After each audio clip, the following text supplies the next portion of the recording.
Laboratório Arq.Futuro de Cidades do Insper. Estamos aqui para mais uma jornada do nosso ciclo Cidade e Pandemia, os desafios e oportunidades do planejamento urbano. Hoje nós temos aqui a prestigiosa presença do Dr. Nguyen Quang, da ONU-Habitat em Hanoi, e que vai nos contar o caso da cidade, também um pouco do país, como eles, enfim, controlaram e conseguiram ter uma performance muito surpreendente com relação à proteção da sua população da contaminação do coronavírus. Estamos aqui presentes Martim Smolka, coordenador do Programa para o Caribe e América Latina do Instituto de Políticas de Solo, a Camila Maleronka, nossa mestre aqui de cerimônias e organizadora aqui do seminário, que é consultora do Lincoln aqui no Brasil, e o João Gabriel, meu companheiro aqui de Insper, do Núcleo de Comunicação e Jornalismo do Insper. Bom, a transmissão vai ser em inglês, o debate vai ser em inglês, eu vou passar agora aqui para o inglês e depois vou passar a palavra para a Camila para ela dar sequência. Dr. Nguyen Quang, it's really a great pleasure having you here at us, and more than a pleasure, it's an honor for you to sharing your time in this webinar and also sharing your night with us. We know that it's late time in Hanoi, and for you it's really appreciated for you to be available with us in this webinar. I have to say it's a very important experience for us to be shown here in Brazil. We still having problems with the pandemics here, and your experience in Hanoi and all the information that we had the opportunity to now that you share with us are really very insightful for us in order to understand how a country, how a government, and how a population can work together in order to fight such a strong problem in our cities. Be welcome, it will be a pleasure, and I hope to see you again other times here at Insper. Thank you so much. Camila. Obrigada, Tomás. Eu vou começar em português também, depois eu passo para o inglês, só para apresentar o Dr. Quang. Ele é arquiteto e urbanista, ingressou no Programa das Nações Unidas para Assentamentos Humanos em 2005 e foi nomeado gerente do Programa de Habitat no Vietnã em julho de 2007. Tem mais de 30 anos de experiência em pesquisa e implementação de projetos em diferentes áreas de planejamento e gestão urbana, como sustentabilidade e resiliência, desenvolvimento de infraestrutura, habitação de baixa renda, planejamento de investimentos multissetoriais, redução da pobreza e desenvolvimento econômico. Contribuiu para a conscientização não apenas de funcionários do governo, mas também dentro da equipe vietnamita da ONU em questões urbanas emergentes. Sua abordagem inovadora e participativa foi comprovada na implementação bem-sucedida de programas e projetos da ONU-Habitat, que contribuíram para uma melhoria significativa do desenvolvimento urbano sustentável no Vietnã, especialmente na cidade de Hanoi, Ho Chi Minh, Da Nang, Can Tho e na província de Quang Nam. Então é isso, eu espero que todo mundo aproveite as riquíssimas informações que o Dr. Chang vai compartilhar com a gente aqui hoje. So, Dr. Chang, it's an honor to have you here with us today. The floor is yours. You can start sharing your presentation and you can use 20 to 30 minutes, and then we'll go to the debate with the participation of Martim Smolka and João. Okay? So thank you to be here with us today. Thank you very much, Camila, and thank you very much, Thomas, for the introduction. And good morning to everyone. Buenas tardes, no, to todos ustedes. Sorry, I cannot speak directly in Spanish or in Portuguese, to talk directly with you. But I have a great honor to be here to do the presentation. I know the pandemic, COVID-19 is spreading over the world now, and in Vietnam we have a similar situation that is a new host of the COVID-19. It happened in Da Nang, but Vietnam, I think they have still a limited number of cases to compare with other countries. So for me, it's a great honor to share our experiences. And of course, we would like very much to discuss and what is the positive side and also negative side, what we are facing the situation. So challenging will become opportunity for us. And we are talking about, I mean, in the urban sector, in the planning system, and of course, in the how can we influence in our, and how we can become more resilient for the future challenges and opportunity. So now I go for the presentation.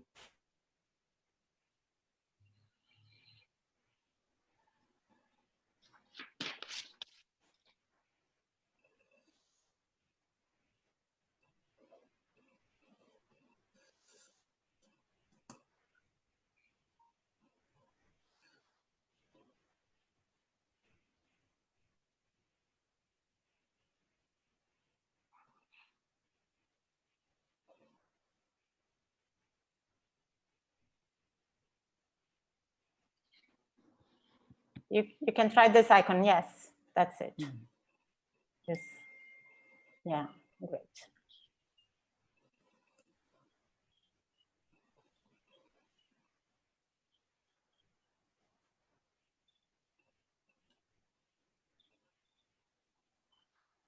So the name of the presentation I would like to share with you today is about the pandemic in Vietnam and perspective on urban planning.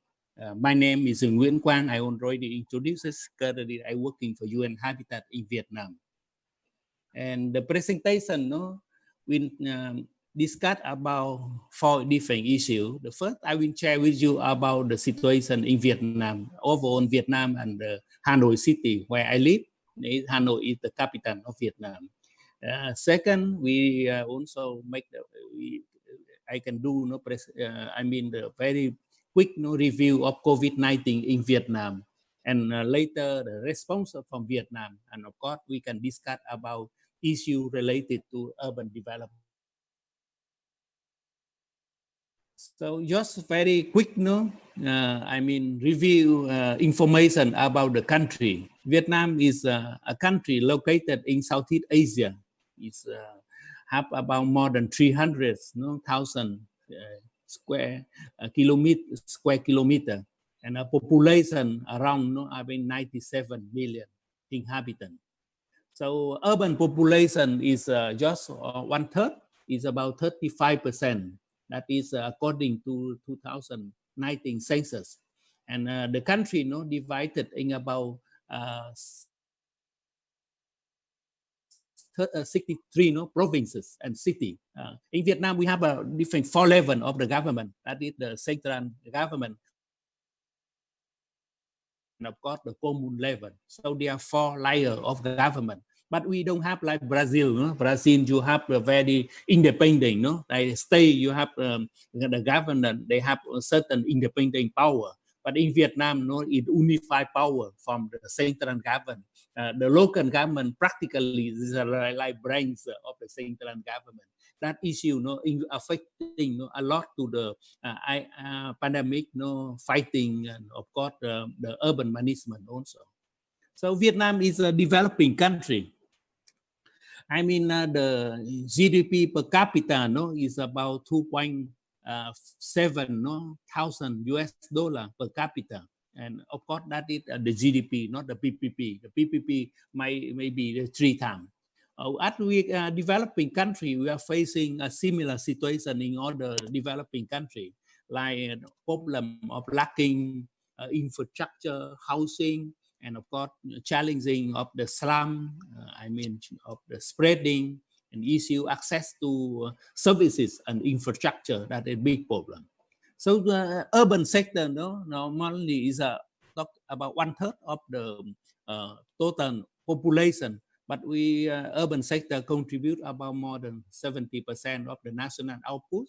And of course, because economy scale and high productivity, but we are facing also issue relating after the reform. We are facing very fast urbanization, because before economic renovation, we still have a very low level of the urbanization, but the speed of urbanization is very fast now, very fast now. It's about 3% of the urban increase every year. So we are facing problem of also the lacking, in terms of infrastructure, access to sanitation, access to water supply. In terms of electricity is quite well more people, and housing services a big challenging for that.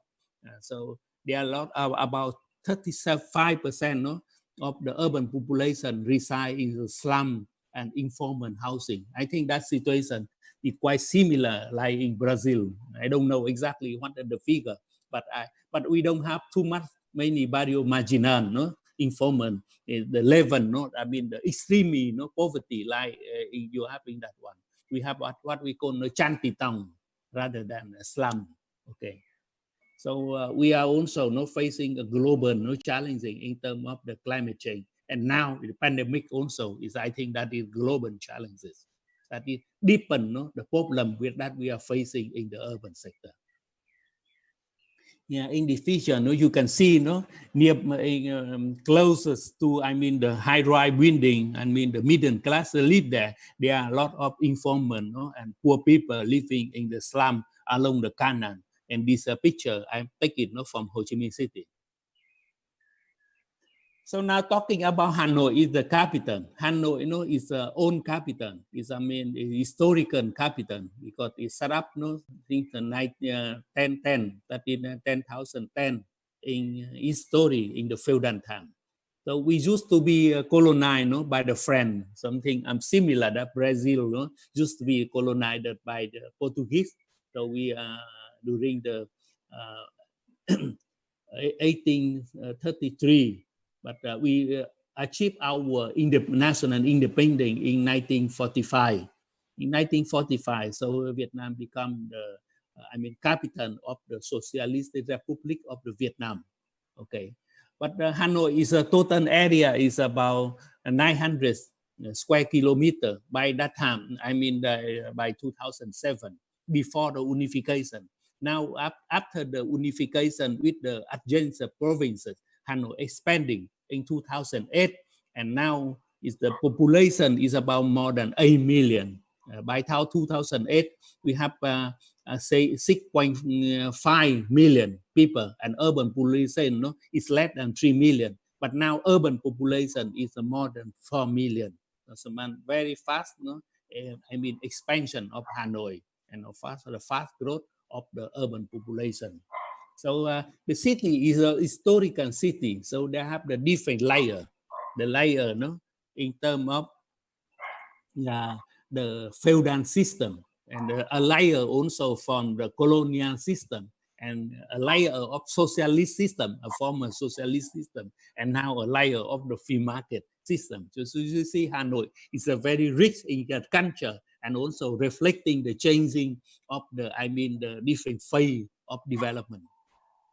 Here, some picture that Hanoi, you can see, like the Long Biên Bridge, that means it's a built during the French time. And now, of course, this one is the first district in Hanoi, in Trang Tien, with, a theater, like we call opera house in the Paris modern.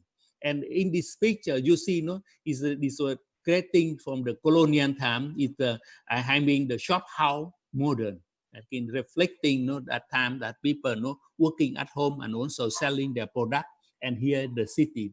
But city today is changing a lot. You can see a lot of informal activity that people developed it in the market. They also are street vendor also, and you see the worker in the own quarter become very different layer now reflecting the free market of activity and the changing the fabric of the city, the pattern, the historical, a lot of also historical losing of that big issue of conservation for the city.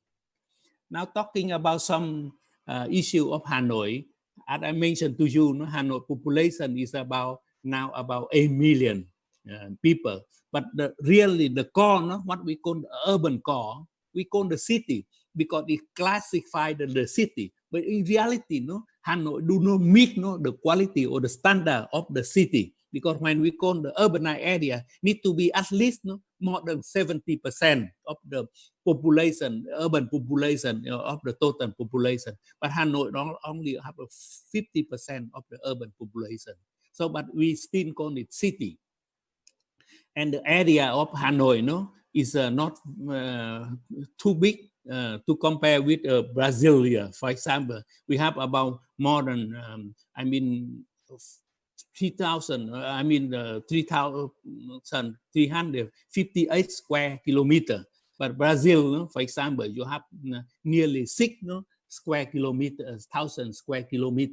So that is a big, but the population is quite the same. No, you see urban population here, you have 3 million inhabitants, but Hanoi is urban population is about 4 million inhabitants. But the overall population, including the rural and urban population, we have about 8 million. And characteristic, no, we are also very own. Brasilia, I think, very new, no, with Lucio Costa, no, the new, and Oscar de Meyer, no, who are making amazing architect and urbanist, no, that is making Brasilia. I mean, the like what we call the global city of the world. Here's some picture you can see, no, very defined picture. Problem we are facing, you see the crowded traffic, no. I mean, information sector, no, is of course there are also no high-rise building increasing the city, but there are a lot of many beauty of the friend characteristic of the city is still dominant there. So that this situation, you see, very dynamic city, no, before the COVID-19, crowded people, no, after the rush hour over. But now during the social distancing policy, that's what we are facing now. Certainly, recently, that is people prefer stay at home, and of course you can see city become very vacant. People stay at home, so that is reflecting the situation that of the economic activity that we are developing in the country. Before the COVID-19, very dynamic city, a lot of activity, economic activity. In COVID-19, even because of government social distancing policy, that also restrict the travel and the economic activity in the government, in the economic sector. Talking about the COVID-19 situation, we need to divide in 2 periods. The first period between the January to April, okay. That means spreading COVID-19, but we have only about nearly 400 cases, and without death, there are no casualty at that time, because and later we have 99 days consecutively without any new case. Here this picture it reflected the situation until 21 July 2020, but for 99 days, we don't have any reported case in the community. I mean, because some positive case can come from abroad, because the government allow the flight to bring Vietnamese residents from abroad, and of course there are many negative case, positive case that they contracted outside. So in this picture, you see very concentration is about less than 400, but now the situation become worse since 22 of July. After 22 of July, now this picture shows the situation in the 3 August in 2020. Now this figure we have 620 cases reported and 6 deaths, but currently I heard in the news now that is now more than 800 cases and with 10 deaths already. So that is different picture. Why it happened? Because there are new hot or positive case happened in Da Nang city, secondary in the city. I've been there in the city. I just come back from Da Nang. I've been 14 days ago. I need to be quarantined at home also because I traveled to the city, and so I come back. Government said you need to stay at home, otherwise you may contract a positive and problem with the city. So that is the situation. We are facing big problem now. The victory is not completed. We are still in the big item. Button. What you are now the same thing in your Brazil.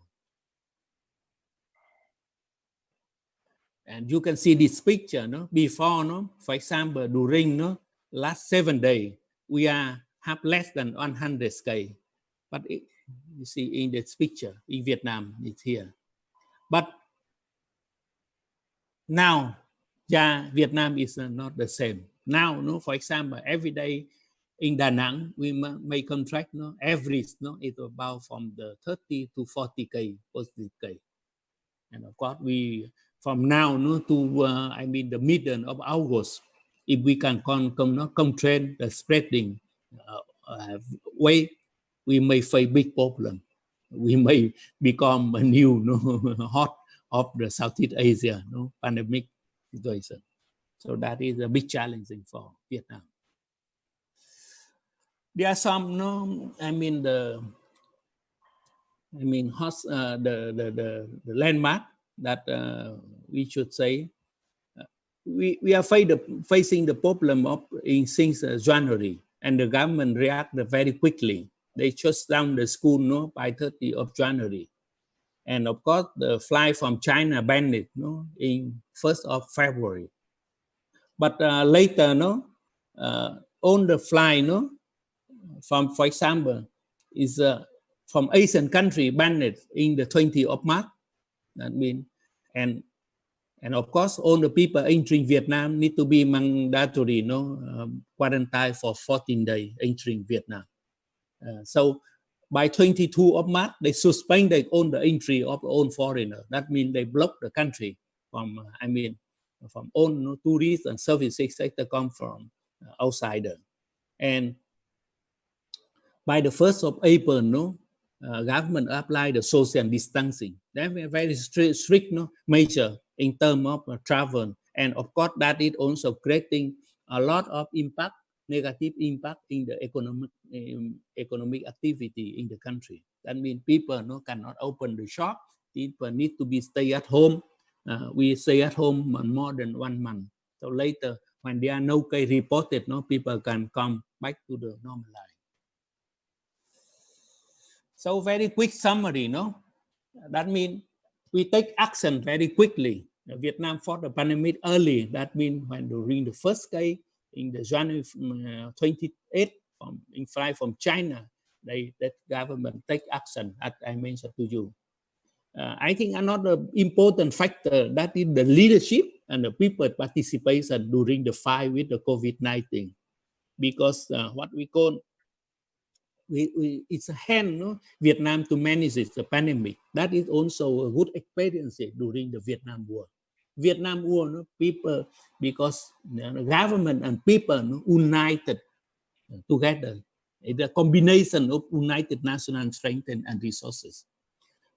So, and of course, in this one, what we consider like the war. So that means government no spirit, no effort to combat and for the people. And of course, when government work for people, people in return of course given their insisting support. They also comply on the measure applied by government. Another issue is about the social distancing policy. No, so that means the people need to be 2 meters. I mean, facing, using the mask, clean the hand, and of course you can open the shop outside. Economic thing close down if you have to only go to the work. So that it prevented the pandemic extension. However, it created negative impact in economic activity, particularly for those urban poor, informal people, because they are vendors, street selling, and of course they have no income.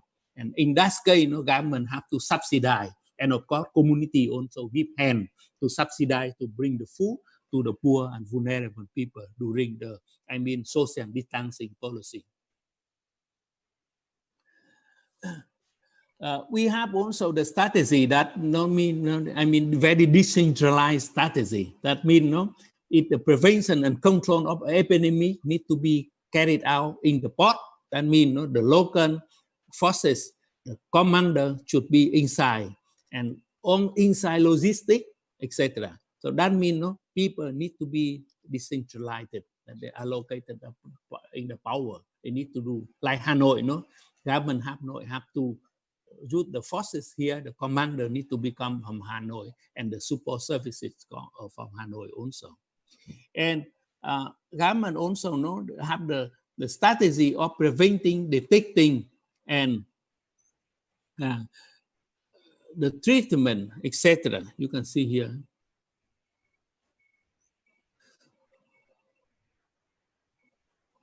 In the, stating out truthfully, drastic outbreak and treatment in the strategy. I think that strategy is still applied today, and they conducted very aggressive and extensive contact tracing, lockdown, and public communication campaign.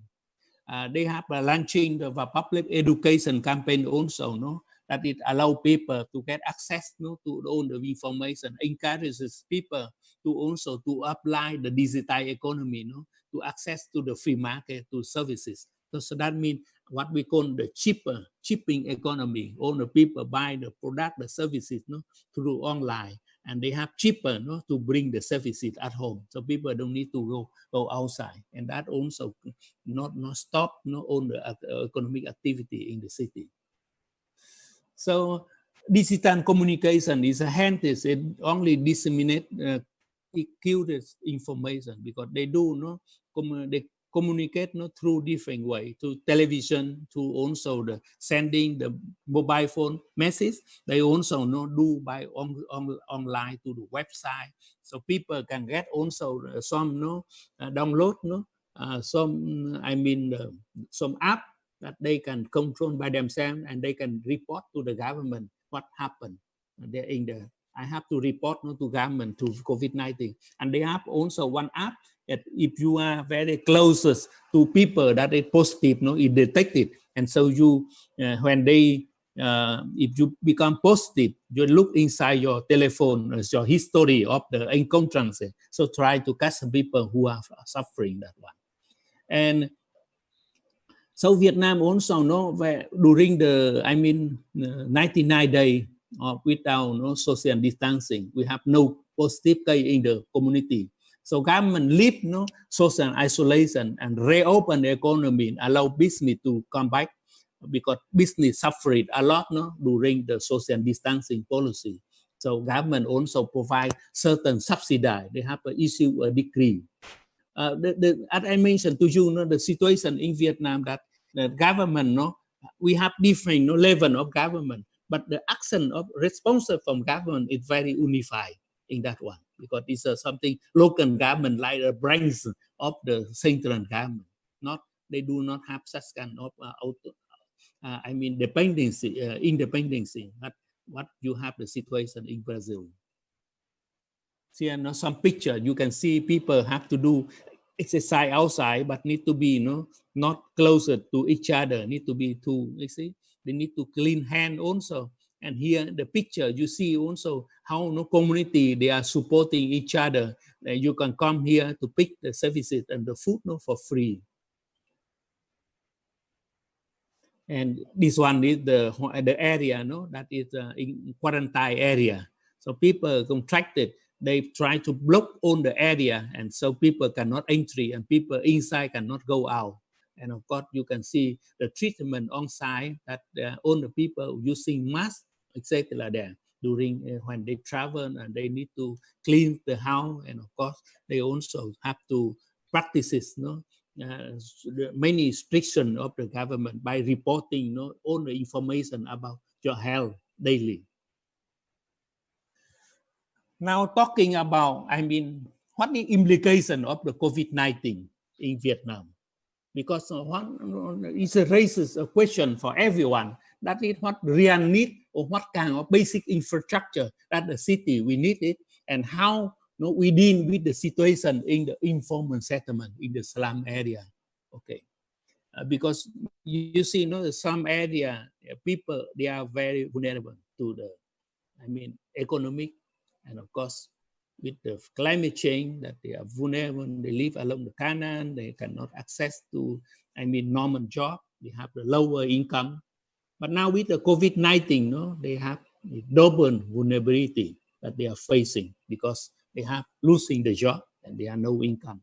So in terms of that one, no, government also, no, as I mentioned, community resilience is slogan that we are promoting. How people can support each other. People need to take care the information, and people can have the NGO and the community have been creating group, and how to provide guidelines for the people in terms of the sanitation, in the also using the mask and clean the hand and provide access to clean services like the clean water.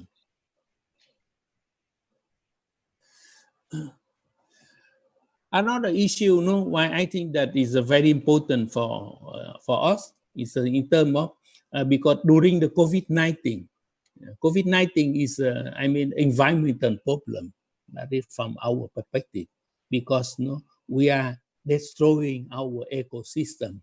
We are very close, the forest, and of course we can be contracted by the negative side of the ecosystem.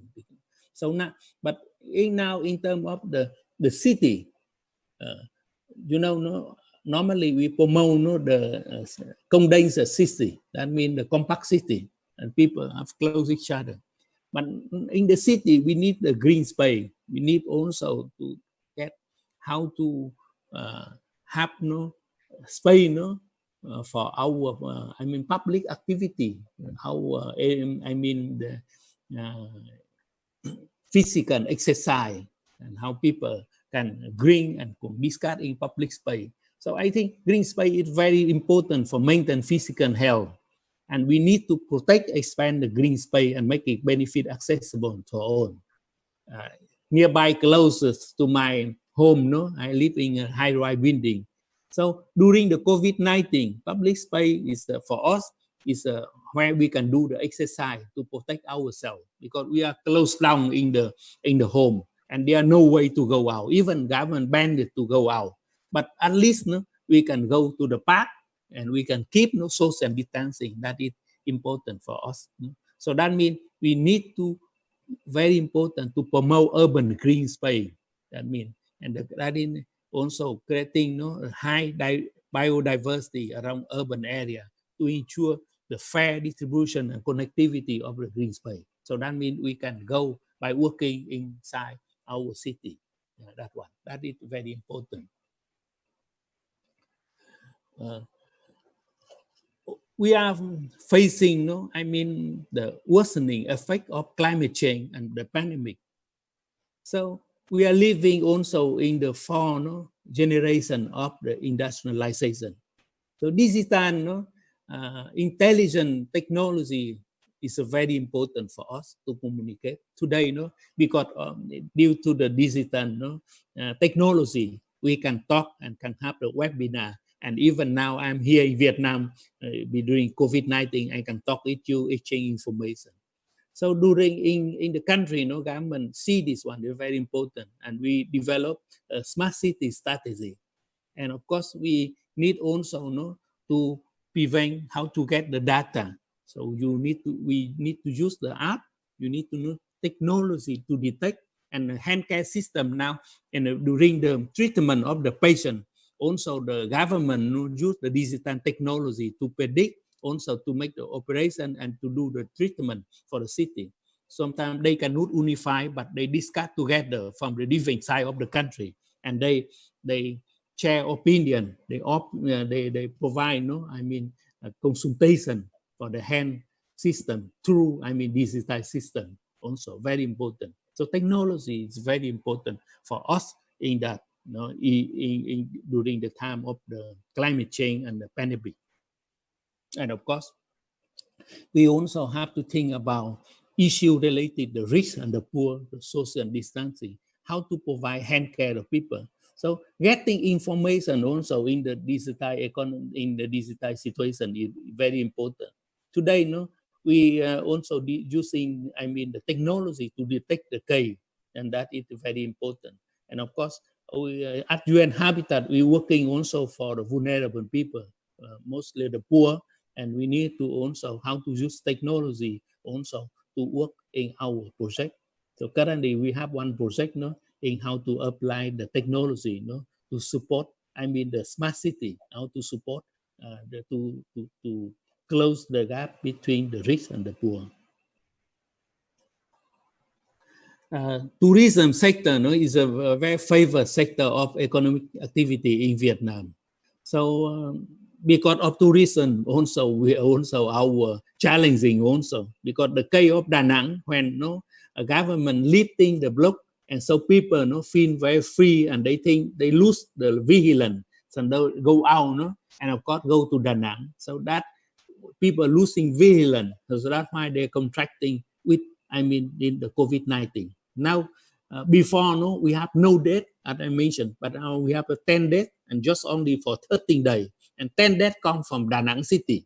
And now, every day, we have contracted about from 30 to 40 positive case. That is very high figure to compare with the past because of people losing vigilance. But another side is the economic activity, because as government in Vietnam, even the middle income people, they would like very much after COVID-19, they go tourism, and government cannot promote international tourism, and that's why they're promoting national tourism. But I think in the future, post COVID-19, very important to recover the economy of the activity. We need to diversify different kind of tourism, and of course, that is space for urban planner to work on how to promote such kind of green, and can also create a small group of tourism to go out, because like people, we need to come back to the normal life. We need to be balanced between preventing COVID-19, and we also have to be balanced with our economic activity. We cannot lock down or everything. That means we need to live with the COVID-19. In terms of the public management, that I mentioned, government, that I mentioned to you, they promoting the smart urban planning, smart urban management, smart urban facility, facilitating better communication between government and citizens, and between among different layers of government also. Government, for example, National Assembly, they work online, and government, they work online when they go provide instruction to different local government. They don't need to travel like before. I think that is opportunity for saving a lot of costs also, and changing our life. So I do not see this one is just only a challenging. This one is opportunity for us to accelerate the application of the technology in our urban development.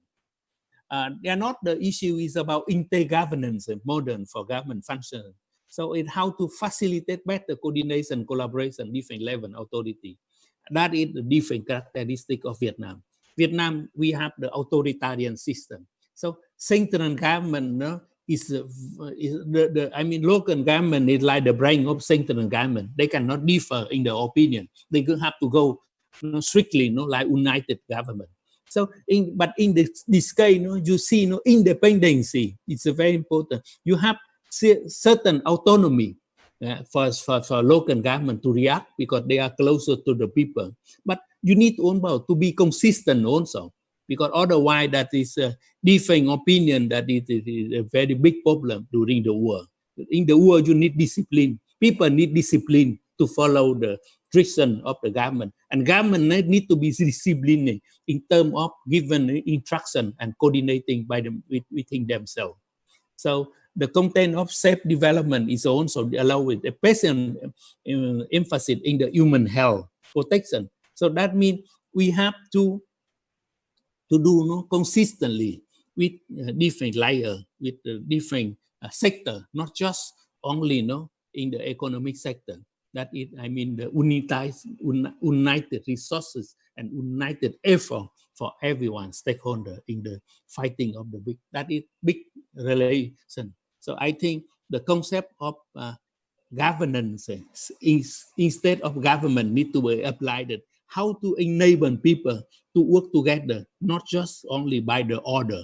So during the war, I think the big lesson for Vietnam, what we call the people war. But today, fighting pandemic also, we think that is also a pandemic war. But we need to unite our effort, and consistently we need to fight the pandemic. Here you see the picture and the dynamic and flexibility of the economic sector in Vietnam. It's informal, they go for the shipping economy, they work online and people buy online, and they've seen the shop, they close the shop, that the provinces by shipping their services to home.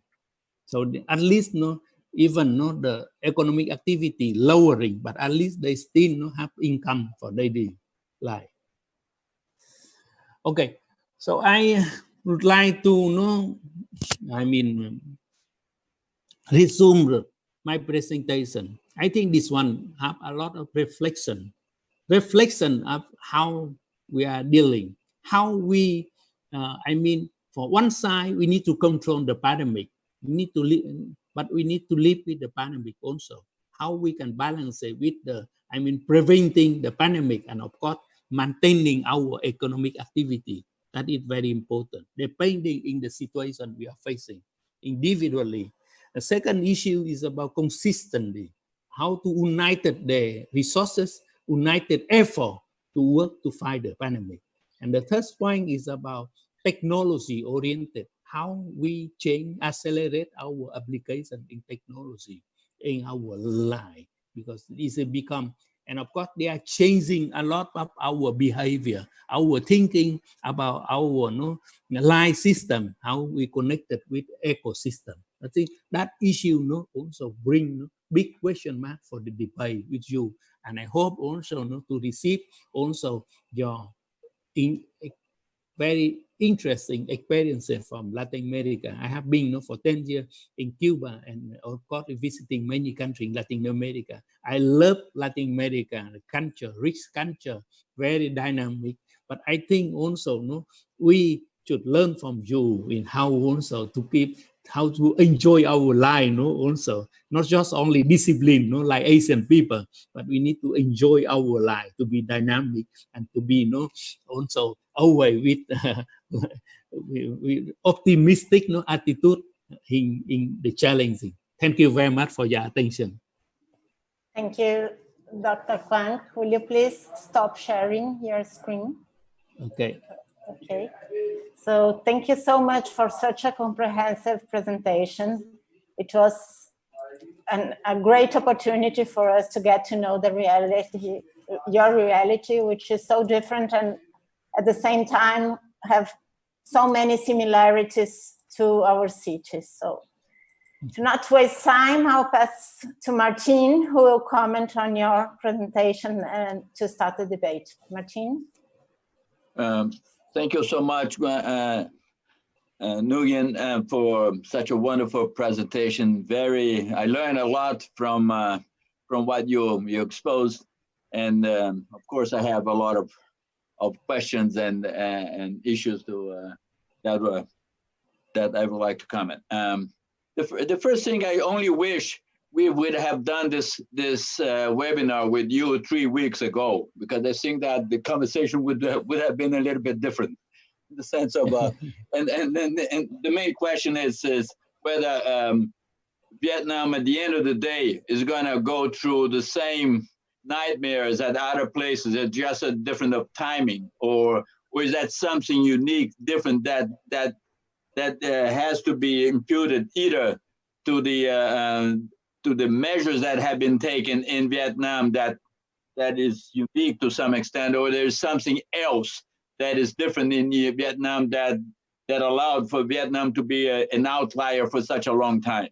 So I think this is the point that I would like to explore a little bit, and to see to what extent are we talking about a outlier in the sense that there is something very specific that Vietnam has done that if other countries would be doing the same thing, they would not be following the same trajectory that countries like Brazil and US and some other in Europe have been following. It's just a matter of timing and when the peak has occurred and the slumps have its time. We're getting a sense that and you correct me if I'm wrong, that it's a matter of time for different countries, for everybody, no matter where you are, no matter what you're doing, that at some point you're gonna get hit big time by coronavirus. You may postpone that, but at some point it's almost impossible to actually protect yourself and in a sustainable way for the longer run. It's so it's of course a matter. It's a matter of how well do you manage your time, and you manage to postpone, to gain time to get the vaccine in time to actually be in a safer platform, of safer ground. So I don't know whether this is going to happen a year from now, or whether the vaccine is going to be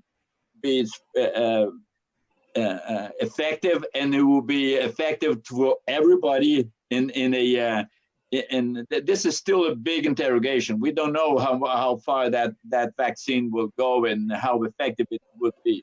So this is where I would like to place the conversation. And okay. So, for instance, to do what Vietnam has done in locking down people so intensively for such a long time, means, of course, that has the corollary to that is someone has to be paying people to stay home, and that costs a lot of money.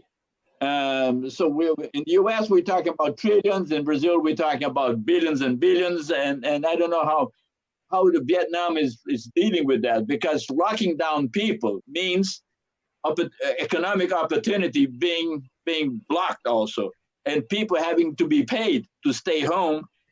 And still, they would have to consume something.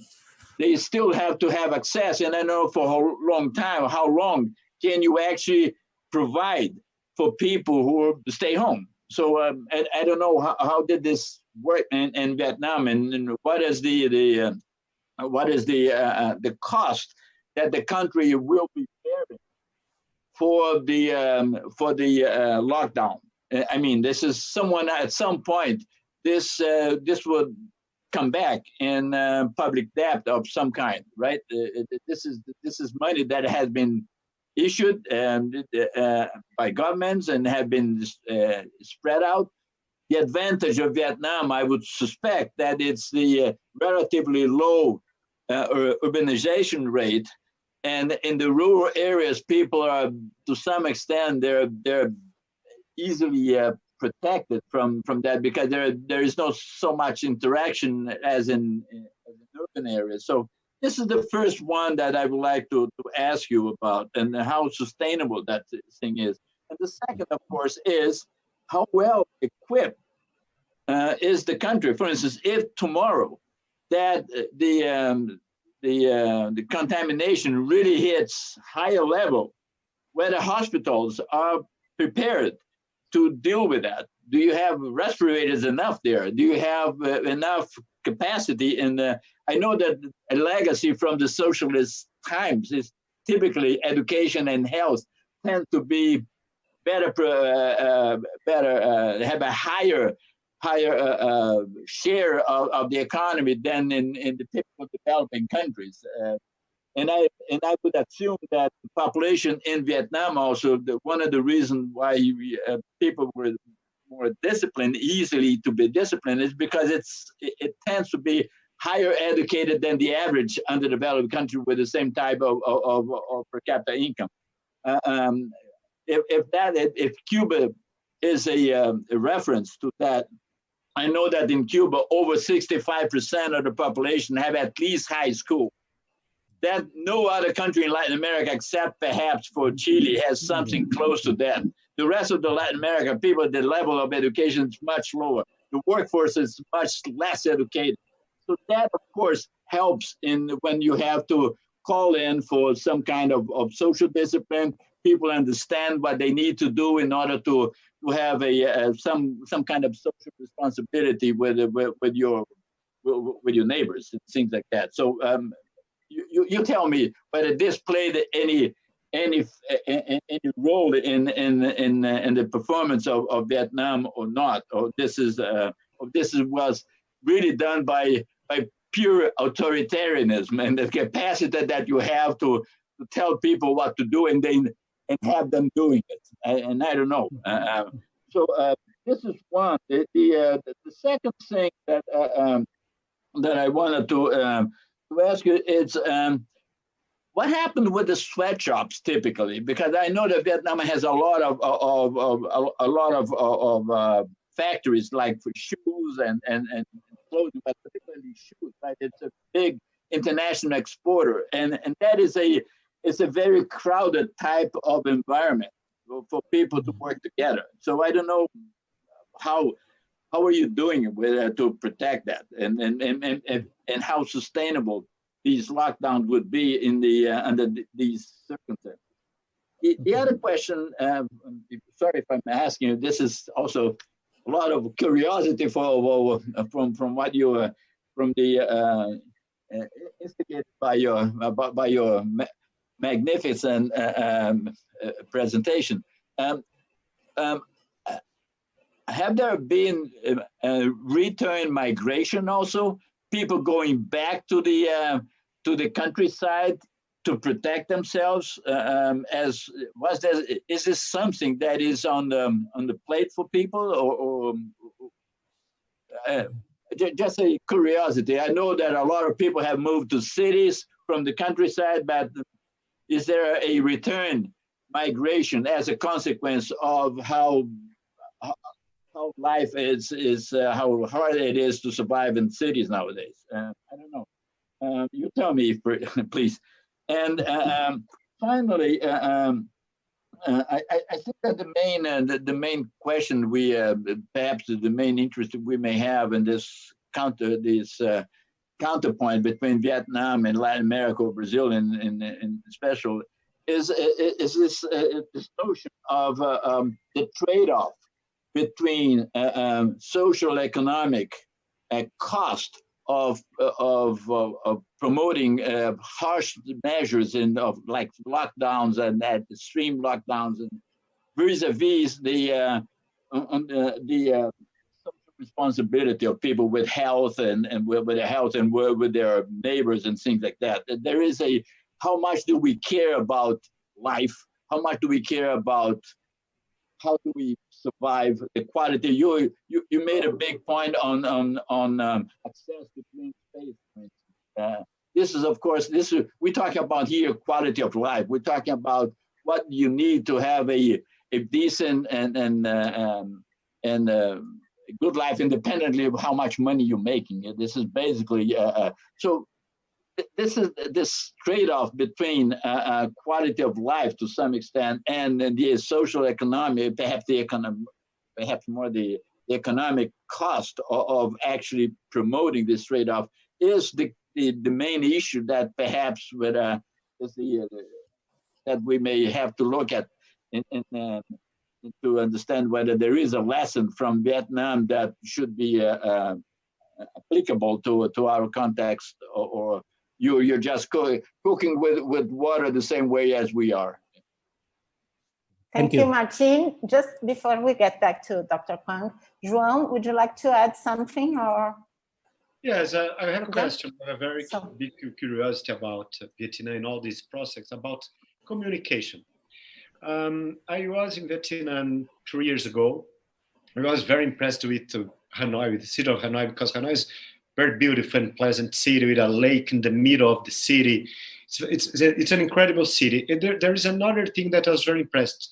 There were posters everywhere, very colorful posters, in that aesthetic of socialist realism. And I asked for some Vietnamese friends, and they said, here in Vietnam, we have a very huge tradition of communication from the government to people using posters. And in my opinion, it was very interesting because we don't have this tradition here in Brazil. I bought some posters also because they are very beautiful.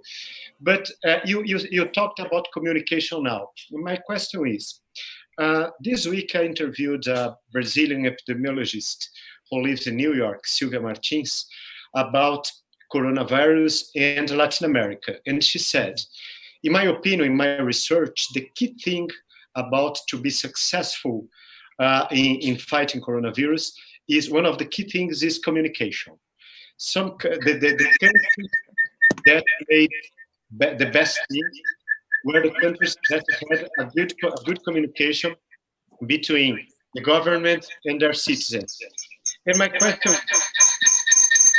very specifically, there's a problem. Can you can you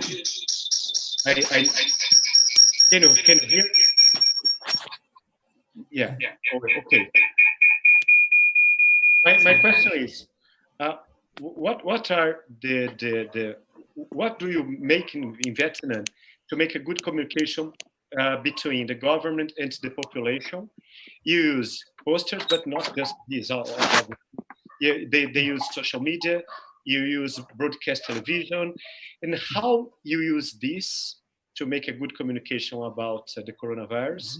My first question is, what were your priorities in terms of communication, using masks, the question of the quarantine? I know more details about the communication about coronavirus. Thank you, João. So now, Dr. Quang, the floor is yours again. Okay, very interesting question. Huh? Okay, first point that Martin is mentioned is about how Vietnam is going in future now, because we go in the same way, we go differently. With country now that is facing the first phase, so spreading like in the US and Brazil now, because I think it's of course maybe my prediction is wrong, it's not correct, but I had the sense that the situation in the country in Vietnam is quite different, because that is what makes Vietnam different during the war. We have a many war, with including the US, the China, etc. And historically, we have many war with China and with Japan also, and France. So how that is during the war, the people are united. Government and people always are united. In the normal situation, we are not united. We are fighting each other. But during the war, people are united. The leadership, there are two things very important: the leadership and the people, the community engagement, because that is the key message I would like to share with you, that it makes Vietnam different. So now, for example, people are very disciplined during the war. In normal life, they are not disciplined, but during the war, people very disciplined. I remember when during the Vietnam War, all the government order, all the people have to evacuate it in the countryside. All the people follow. Today, you cannot follow like that one. So in COVID-19, government said, okay, you need to go for social distancing. People go for social distancing. They're using the mask, they clean the house, people are aware of this. So people know it's not conflicting with the government. There are no protesting. Normally, if your police detect you, they can protest or do anything. But during the COVID-19, people have to follow the order. I call it discipline during the war. That is important. And united forces. So, but we don't think that we follow the same strategy like locking down the city, like you see. Need to be balanced economic activity, and of course, with how to control the pandemic, as I mentioned to you. Today, even in China, they follow different strategy. They're not locking down all the city. Some, I think, for example, leadership of the Ho Chi Minh City, they call to locking down Da Nang, like Wuhan. But most people do not agree with that. They go for different strategy. Da Nang is not looking down, even they have the high case. They have the strategy that they go directly to capture the F0, try to block the hotspot, and of course deal with that hotspot of the pandemic and catching information and using, the massive test to detect the area, to capture the area. So I think the situation is under control. That is important. It's under control. As you mentioned, the system. Vietnam is quite. We are developing country, and of course we are not rich even not like Brazil or like the US. We have the own, the facility hospital. So we have a limited capacity. To what extent reach the limited capacity, we are no resistant, we are no resilient. But after the limited capacity, we not. But I think as I mentioned to you, we decentralize. We are not centralize our treatment system. We decentralize it. So that means local deal with that and they control. But we have a united force. So central government can mobilize the resources of the country from different provinces to go and directly to support to the Da Nang, for example, to the city. Not like in the case of the US. In the case of the US, maybe state government and the central government is have the different opinion. The same in the Brazil.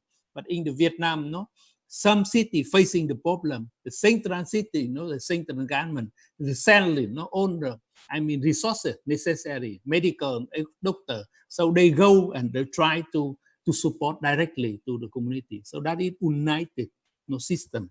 Very, very. I think that is interesting. The third issue is about also the CDC system, how to work. For example, we are learning from the US also have the CDC, the system at the local level. But because of the central, the socialism, former socialist system that we follow. So at different level of government, we have also the community, hand care center that they can detect and people participating in the detecting the pandemic. That is historically, not just now. In the South also, we do like that. We go by the community system, district system, and of course, province system, and the central government. So different layer and different hospital, we have it at the different level. So that means we can detect very quickly and react very quickly at very local level. That is the different system that we have. And that is the advantages of the socialist hand care system that we have. The third point I mentioned to you, that we learn from the past. We are facing a similar situation in the past also when we have the Bạch Mai hospital spreading. Now today we have the Da Nang hospital spreading. And this one is much very quicker and because we are losing certain valence. But we have good experience in the past also how to deal with such situation. That means people go and chasing very quickly about the positive case, and people also reacted calm and how to form for example in the US normally the private independence is very important. So that is a big discussion about to what extent the individual freedom and what is democracy mean. Democracy cannot destroy also, the democratic civil life of all the people. When you talk about the individual, so in this case, individual information is important for us also. Because if you meet with someone, you need to also declare, because that is affecting negatively to the, all the people. So normally I come from Da Nang, I have to declare how many I meet, how to do that, because otherwise, that he may contract positively and may. So for one side, we need to be disciplined by ourselves. Another side, we need also to limit our freedom, individual freedom, because of the national interest also. That is very important. National interest is a supreme. So second one is the also individual interest. I may follow the US model about individual democracy in terms of when we are dealing with the normal situation. But I will also consider during the wartime or crisis time, like the disaster, we need to be disciplined and we need to unify and protect the public interest before our individual interest, putting public interest before our interest. So that is, I think, the difference that Vietnam can deal with that. And people is changing and understand. And now, this is a big difference with Latin America and Brazil in particular. Yeah, exactly. Discipline You touched the wrong key. Yeah, I know. That is, I think that I like Latin American a lot because of such a freedom of expression, freedom in artists, freedom in football, and you make it amazing, no? I like dancer, I like music, etc. But in Asian country, you see, Confucian is influenced a lot. Confucian, that is the discipline. That is very important. And of course, I live in Vietnam. I have to follow that. Even I feel inside my corazón, no? My heart is something I have as Latin American. So I love freedom also. So as you mentioned, in certain area, the crowded situation, how we are dealing with that. What we call, if you see, I see in many pictures, in crowded situation, now people also follow, that's such a discipline. They are selling and they keep the 2 meters. They're using the map and selling. And now they're using digital economy also in order to pay the services, just order by phone and they bring it my home also, etc. And people create different websites. They can get access to the services to the website and people, the shipping also. Today, for example, my son, come from Finlandia. He been quarantined for 14 days before meeting with the family. So now he come back to the family. We meet together, but because we're looking social distancing, we do not go to restaurant. We order, they ship the food to the house, and we have still the wine here to drink at the house and to celebrate his return from Finlandia. Okay, so that means we can change a little bit because during the wartime we have to change our lifestyle. So in the crowded situation, I think the people also manage it like that. Before, they check hand, they do now, but they can distance and check hand like this one, okay, or just only pray. So that is changing our behavior, and of course, in the crowded situation, they're changing behavior also. That is normally people follow discipline, I think, at that one. And in terms of migration, you mean Vietnam is not very high, that it advantages, like very crowded, city like, San Pablo. San Pablo, very crowded. You have 20 million people or 40 million of the state. But in Hanoi, at least people know. But I think that rural is not different too much the urban in terms of this one. They have certain advantages because there's not crowded economic activity. But in rural area is difficult. They have also negative factor. That means they don't have the healthcare system, a good system, and the people there, they are a lot disciplined in the city. They live and they have to follow the rule. For example, if you live in condominium, you have to follow the rule in condominium. You have to keep hand, have to use the mask, and always go out, and people also keep vigilant. They have the camera to detect you when you do something. But in the rural area, people do whatever they do. And that is different. But I think they have advantages and disadvantages also in terms.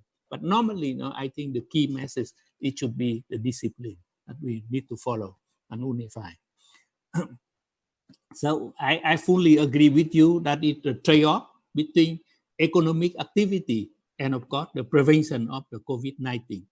But I mentioned to you also that we are changing, we are learning from the past. We are not looking down on the city. Today, we also adopt different strategy. That means you may lock down for certain area, but you need to identify very quickly, such as quick action. That means quick action very directly, and concentrate on the resources for such quick action. That is very important. That is other government, they do not have that kind of advantages that Vietnam had currently, because normally you need to decentralize power, autonomy also prevent us to unify our resources, and coordination is very important. So that is the different Vietnam during the Vietnam War, for example, that we learned during the different war that we are learning experiences. There are no choice. That means So all the people have to follow some certain direction. Even such direction is socialistic, authoritarian, or I mean, people, I may criticize government, but that time, but in this time, no, I cannot criticize them. I have to follow such kind of order. Okay. So not in terms of communication, no, I think that is okay. That is two phase, no, of the issue. Poster. That is very much common economy. You see, people try to encourage these people, but today, we have the different way of communication. The mass media, the Facebook, Twitter. We have also the internet that we get access to information. So government also understand that just not only poster is enough. Sometimes they put poster because that is urban facing. You see, like the free market, you have a lot of website advertisement, like in Brazil, a big advertisement. That is the capitalism, what we call this, that is the commercialism. But in the communist, a political, poster. So that is not commercialism. It's about politicianism. But of course, now the social media, that is a different phase. People can criticize, people can also share different personal individual opinion, and they also follow similarly what you can have it in Brazil, For example, people making joke, and also they making film, and they also criticize in certain aspect of the life what government committed or criticize the corruption, etc. So the same it happened in the pandemic. Okay, you see, people, government understand that. So they also, you see the song, that is the Vietnamese, they're creating, how to dancing, how to clean the hand, and how to do that. That is because of the government have to learn from that also. So communication cannot be just very rigid, need to be flexible, and of course you need to combine with the art. Okay. The message need to combine with the art, so making people common sense message for the people. I think that is important, and of course we need to learn a lot from you in Brazil about that. Okay. So I expect some of my comment respond to what is your question. Of course they do, Mr. Quang. Thank you. We have a question from the audience. Victor Carvalho Pinto asks, how are you dealing with the mobility systems in face of the need to keep social isolation, but with decreasing revenues from the users? So can you clarify a little bit the question? Because I don't know how the system is financed, the mobility system is financed in Vietnam. In here, it's based on the tariffs that people pay. So the need to social distancing, we cannot have crowded transit. So this turns into a fiscal problem, a fiscal issue, because the companies that are managing the mobility system, they don't have enough revenue to maintain the system, because the system is operating under its capacity, its okay. Ideal capacity. Okay. Okay. Thank you. Sorry, João. Let João add something. No, Go on, João. I would like to add. When I was in Vietnam, I had the impression that everybody has a motorcycle. I asked myself, is there a public transportation system, a huge public transportation system? Because my impression was that you have an individual transportation. Yes. Could you clarify this when you answer this question? Yeah. The public transportation in big city like Hanoi is just only 10%. 80% is individual. The transportation, like car 11 is now increasing 7 to 10% also, and of course motorbike and bicycle. So you see, that is not too much subject to the public transportation, even the public transportation operating. But normally it's not very crowded, because they have a certain point and people prefer not to use. You see in the picture, that we use a lot of motorbike and crowded. No, I think you have not seen any city in the world have too much motorbike like in Hanoi or Ho Chi Minh City. So that, I mean, that is advantages in normally because we discusses the individual transportation. But in the COVID-19, no, that is also is acceptable. People can go out independently without affecting to other. And of course, people. But the problem here is not because we are depending our individual transport, so that the cost is also gasoline. That means the petrol. But the petrol, no, during the COVID-19, the price is very low. So normally we have no facing big problem with transportation. The challenging we are facing that because of the lockdown of the city. So if you travel, no, from one outside, you may police may catch you if you're not going out for the work. They can fire you. So that is the problem if they locking down the city. But normally situation you can low down and you cannot go outside the city because they also locking down the city if you go to another one. So people that's why people do not like the locking down on the city. That is the challenge. Okay, thank you. I'm afraid we are running out of time, so I'll go to Martin again for your last comments and remarks, and then we start ending this seminar. Martin? This was a very instructive discussion and presentation. So I have to thank you very much for all your insights on. But I have to say that I'm still very puzzled with a number of things that of how far can you keep or sustain a system like that under these circumstances. I think I don't know whether.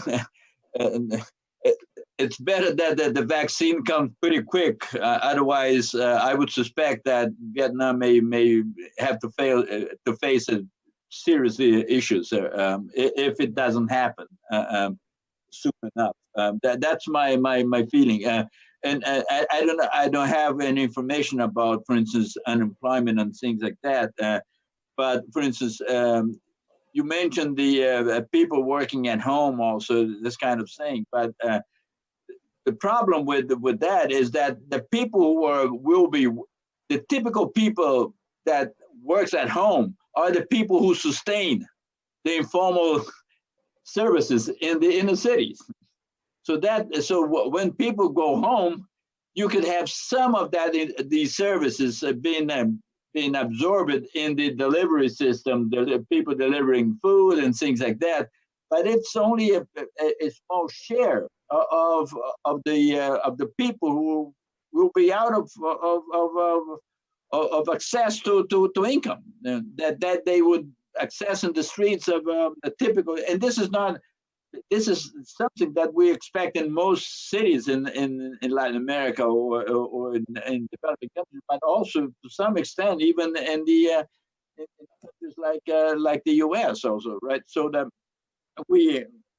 there is an issue about losing jobs of the service sector, particularly the ones that provide or they are maintained by workers who are now working from home. So I don't know whether unemployment, how hard is unemployment in Vietnam, but and how big is the informal service sector there. But I would suspect that it's pretty big, and so that will put an enormous stress in the government and how to deal with these with a high unemployment rate there that may happen. And so this is a question that we've been asking everybody that had participated in this webinar. Well, how they feel about how they what are their insights about the relevance of this issue from for the time to come now and in the coming years. My suspicion is that COVID is going to leave us with something more than simply a back to normal situation. And so we have to be prepared for something new. And I think even Vietnam would have to deal with that. But okay. I hope I'm completely wrong, and you tell me. Okay, thank you very much your question. I think the World Bank just only launched a report about how is the COVID-19 hit the economy of Vietnam. And of course, there are many enterprise, and I think more than 80% of the small medium enterprise are 80% are informal. No, not 80% of the small and medium enterprise it hit by the COVID-19, and of course, own activity reducing. But they predict also the GDP growth of Vietnam is still one of the highest of the world.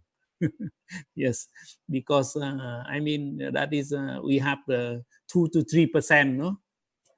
That is that is not negative one completely. You're still in the positive side. Yet we are still in the positive side. I mean 2% or 3%. That one. But you see, we have a 99 day, at least without any COVID in the community. They prevented that one. So that is normal economic activity. It happened. Of course, they're heated by the export, because today we have the value chain, and of course Vietnam and China economy is depending also in the US economy and Europe and etc. So of course we are facing a similar problem of the global problem. That means because Vietnam is very open economy, so there are the big challenges in the long. Right? Pardon? Very dependent on the international trade, right? Exactly, international trade, because very open economy. What about the national debt, international debt of Vietnam? Is it how big it is? It's still manageable. Okay, I cannot remember exactly the figure, but it's manageable.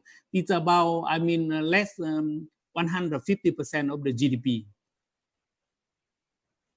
Sorry. The debt of the government is 50% of the GDP. The government debt to the international donor is about 50% of the GDP. Oh, that's not small. Yeah, it's about 50%, but it's manageable.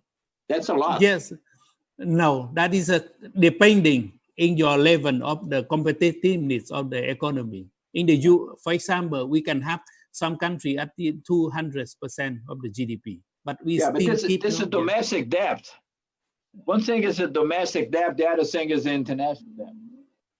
That is including domestic debt and international debt. A little bit more than everything, that's very low. I agree. Yeah. Okay. Yeah. So because we try to control it, right? That's important.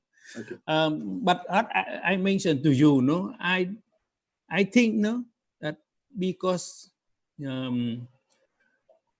we are facing the worsened situation in the past during the Vietnam War. I should tell you, people have a good experience of the war.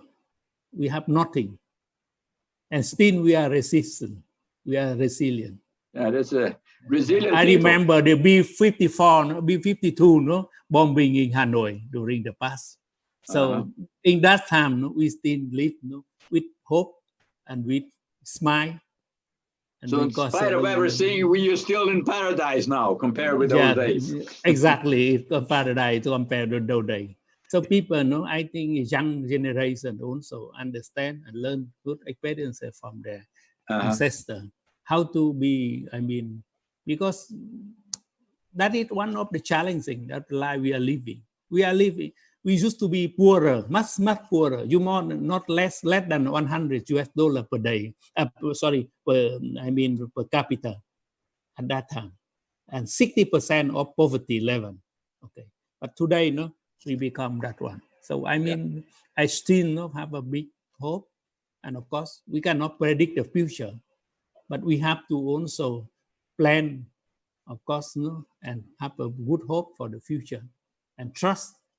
So I think COVID-19, no, creating more trust in government, making government to change the mindset of the people, thinking about more in the people. And of course, people also know to become more disciplined. That is good lesson learned. We have to learn. So I think we challenging. We can't say the same. We can't have the same optimism if we are Brazilians. I tell you that. Okay, I think Brazil and Latin American, they are more optimistic because they can smile very quickly. No, I live in there. No, they enjoy the life. So I still I still think that we're going from paradise to hell. You're coming from hell to paradise. That's a difference.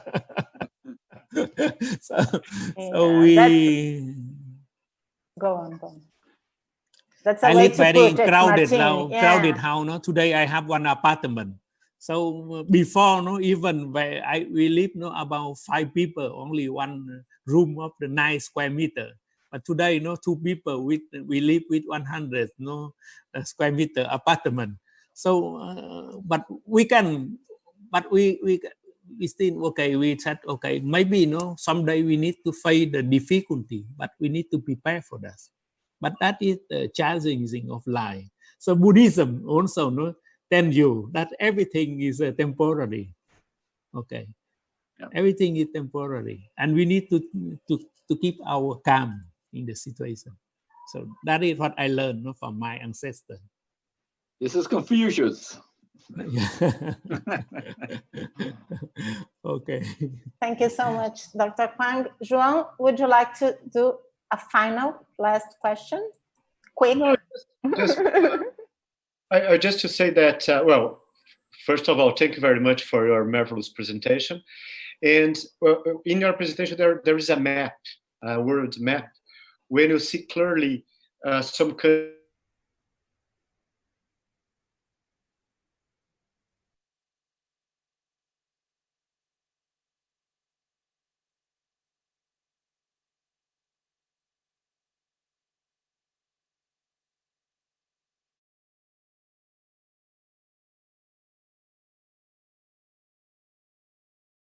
just put a reflection that is it. It's not, unfortunately, our last pandemic. We will have other pandemics in the future, and I think that all countries all over the world need to learn something with this experience, because you have other pandemics in the future, and I think that Vietnam has lots of things to touch us, even if Vietnam is very different from Brazil in terms of discipline, as you said. But there are lots of lessons that we have to learn, because it's not the last pandemic. And in this pandemic, you are a very, very huge failure, and you are a very big success. Thank you very much for the comment. Okay, I think each country have a different situation. We can have the same solution fit to own. But I think the lesson learned from this one, that we need to be always vigilant. Even we have a little case or we have the big case, we need to be vigilant, because the fight is longer than what we think. And I fully agree with you. The fight is not stopped here. We need to continue with the fight. Even we have the new vaccine, but the new pandemic can come if we continue destroying our ecosystem like this one. So that we have to continue with the fight.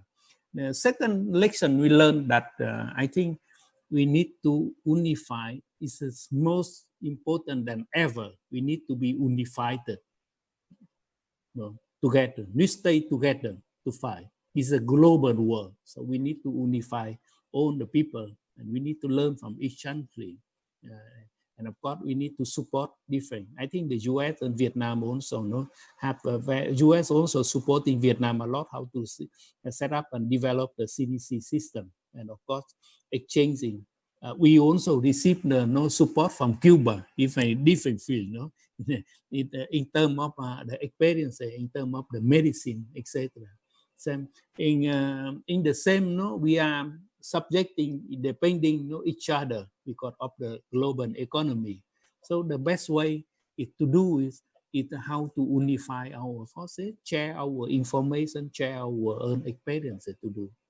The third point, I think, that is very important for us in the future. That of course we are promoting the new urban agenda and the 17 sustainable development goal. So that one is very important. We need to follow such kind of goal that we continue even in the pandemic. Situation. We have to care of our poor people. We have to protect our environment. We have to continue to be resistant, to be resilient to the climate change, and also we have to promote global cooperation. So in the context of COVID-19, maybe we are changing our strategy, how to deal with that. But we have to keep together for the sustainable development. That's what we try to promote. So I think that is important for us to be consistent in such goal. Okay, so thank you very much for inviting me to share and discuss, because through this webinar, I also learning a lot from your question. Thank you very much. Thank you, Dr.